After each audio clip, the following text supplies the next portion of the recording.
প্রণাম পজিশানে নিয়ে আসবো। ইনহেল করে ধীরে ধীরে আমি ব্যাকে যাব। যে যতটুক ব্যাক বেন্ডিং করতে পারবে ততটুকুই যাবে। ব্রিদ আউট করে ধীরে ধীরে দুটো পায়ের পাশে নিয়ে যাব। নাকটা টাচ করব হাঁটুতে। ডান পা পিছনে যাবে। ইনহেল করে কিন্তু আমি উপরের দিকে চেস্ট আপ করব। পুরো স্ট্রেচিং হবে বডিটা। বাঁ পা পিছনে যাবে।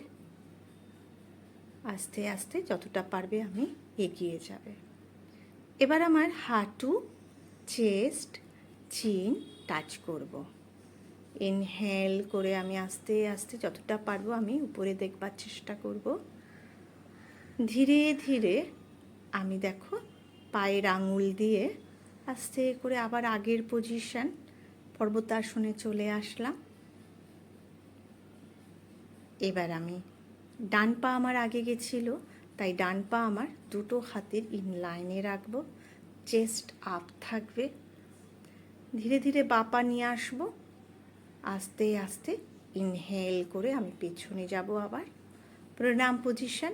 আবার সেমভাবে আমি বাঁ পা পেছনে নিয়ে গিয়ে করব। তাহলে ডান বাঁ মিলে আমার এক হলো। এই আসন করলে ক্যালোরি তো বার্ন হয়, তার সাথে সাথে আমাদের অতিরিক্ত যে ওজন ঝরে যায়।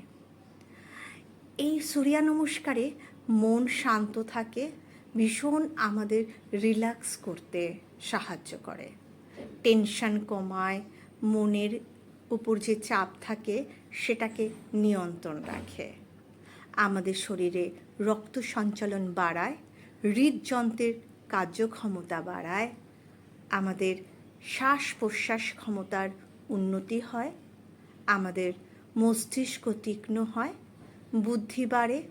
এর ফলে আমাদের মনোসংযম ক্ষমতা বাড়ে। সূর্য নমস্কারে আমাদের সহজভাবে হজম ক্রিয়া হয়ে থাকে। আমাদের যাদের গ্যাস অম্বলের সমস্যা খুব ভালোভাবে মুক্তি করে। ডিটক্সিফিকেশন করতে আমাদের সাহায্য করে। তার জন্য আমাদের ত্বকও